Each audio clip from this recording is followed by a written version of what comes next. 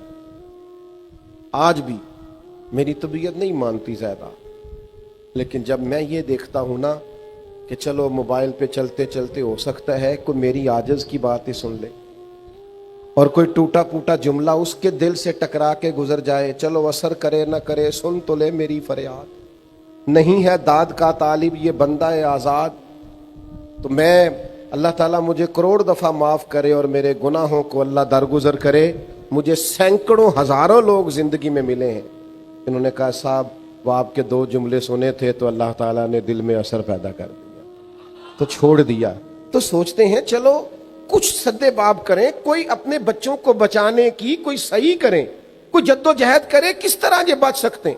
آپ فطرت کو کچلے نہیں، آپ ان کو صحیح چیز دے دیں دیکھنے کو، آپ صحیح مواقع فراہم کر دیں، دین کا کام جدید انداز میں کریں. آپ غور کریں، اب مدارس کو بھی بہت عمدہ ہونا چاہیے، اب مبلغین کی تیاری بھی جدید فتنوں کے لیے ہونی چاہیے. اب ہماری مشقتوں کا رخ بڑھنا چاہیے، اب ہمیں ایک ایک جوان پر، ایک ایک مسلمان پر محنت کرنی چاہیے. ہم کام نہیں کرتے، جد و جہد نہیں کرتے. سارے کام بڑی حکمت سے کریں گے، دانائی سے کریں گے، اس میں جدت لائیں گے. گاڑیوں میں نئی سے نئی ٹیکنالوجی آ رہی ہے، جہازوں میں آ رہی ہے، موبائلوں میں آ رہی. تو مذہب کے معاملے میں آپ کیوں نہیں جدید انداز اختیار کرتے کہ جس سے لوگوں کو آپ سمجھا سکیں کہ بھئی یہ تمہاری روحانیت ہے، یہ صوفیاء کا پیغام ہے، یہ نبی پاک کی سیرت ہے. آپ کیوں اس طرح کتاب و سنت کا عنوان بیان کرتے ہیں کہ لوگوں کو لگے یہ بڑا مشکل کام ہے، میں نہیں کر سکتا؟ آپ انہیں بتائیں کہ رسول پاک کا سارا اسوہ نور عمل کرنے کے لیے.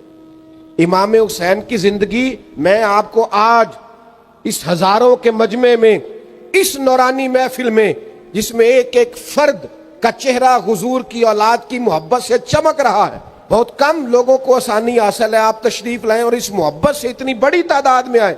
میں آپ کو ذمہ داری سے بتانا چاہتا ہوں کہ جو لوگ سر اٹھا کے جینا چاہتے ہیں اور جو لوگ اپنی عزت اور وقار کے ساتھ زندگی گزارنا چاہتے ہیں اور جو کسی جگہ جھکنا نہیں چاہتے اور جو کبھی کمزور نہیں پڑنا چاہتے اور جو ٹینشن سے، ڈپریشن سے، انزائٹی سے، سٹریس سے باہر رہنا چاہتے ہیں، ان کا ایک ہی علاج ہے کہ وہ امام حسین کی زندگی کو پڑھا کریں، وہ حسین ابن علی سے فیضان حاصل کریں. ان کو سمجھ آئے گی کہ جینا کس کو کہتے ہیں، کھڑا ہونا کس کو کہتے ہیں، حوصلہ کس کو کہتے ہیں، صبر کس کو کہتے ہیں، فکری تازگی کیا ہوتی ہے، توانائی کیا ہوتی ہے.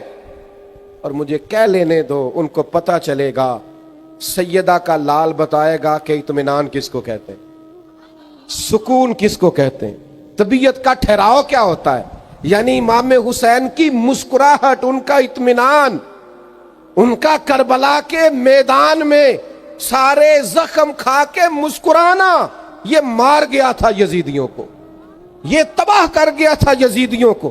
کیونکہ وہ سچے تھے، انہیں سامنے جنت نظر آ رہی تھی، نانا مصطفیٰ کریم علیہ السلام کا استقبال کرنا دکھائی دے رہا تھا، انہیں نظر آ رہا تھا مولا علی مجھے سینے سے لگائیں گے، میری ماں سیدہ مجھے اپنی باہوں میں لے گی، نظر آ رہا تھا.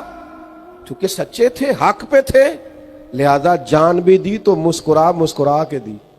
ہم تو دشمن کو بھی پاکیزہ سزا دیتے ہیں، ہاتھ اٹھاتے نہیں، اسے اس کی نظروں سے گرا دیتے ہیں. ہے تھوڑا مشکل، مشقت والا. یہ جو شمر تھا نا پانی بند کرنے والا اور حضور کی اولاد پاک کو قتل کرنے والا، جب مختار سقفی کی فوجیں اس کے پیچھے لگی نا تو یہ دوڑا مدینے کی طرف، مضافات مدینہ میں دوڑتا دوڑتا دوڑتا دوڑتا ایک ایسے خیمے میں داخل ہوا جس خیمے کے اندر مصلی پہ امام زین العابدین تشریف فرما رضی اللہ تعالی. یوں نظر اٹھی امام علی مقام. دکھ بھی نہیں بندے کو بھولتے، دشمن بھی بندے کو نہیں بھولتے، جس نے تکلیف دی ہو وہ بھی اکثر یاد آتا ہے. تو امام نے یوں نظر اٹھائی، دیکھا چونکہ وہ دوڑا آیا تھا اور گرمی کا موسم تھا تو سانس پھولا ہوا تھا. تو امام فرمانے لگے پانی پلاؤں؟ دشمن ہے نا. میں نے کہا کام مشکل ہے اور انسان آیا ہی مشقت میں، ذرا اپنے آپ کو مشقت میں ڈالے نا. پانی پلاؤں کس کو؟ جس نے پانی بند کیا. تو شمر سمجھا کہ انہوں نے پہچانا نہیں.